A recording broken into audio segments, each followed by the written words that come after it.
व्यक्त होतोय।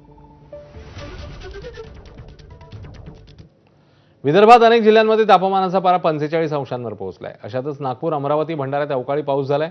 नागपुरात वादळी वाऱ्यासह अवकाळी पाऊस झाला, तर काही ठिकाणी धुळीचं वादळही पाहायला मिळालं। अवकाळी पावसामुळे उष्णतेच्या लाटेपासून नागरिकांना काहीसा दिलासा मिळाला, तर शेतकऱ्यांचं मात्र या पावसामुळे नुकसान होणार आहे। अमरावतीतही अवकाळी पाऊस झालाय। आज अमरावतीचा पारा हा 44 अंशांवर गेला, तर संध्याकाळी जोरदार वाऱ्यासह पावसाने हजेरी लावली।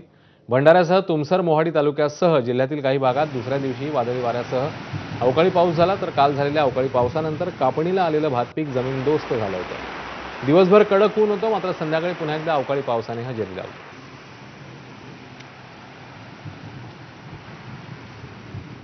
यासोबत इकडे एक छोटासा ब्रेक, पाहत रहा एबीपी माझा।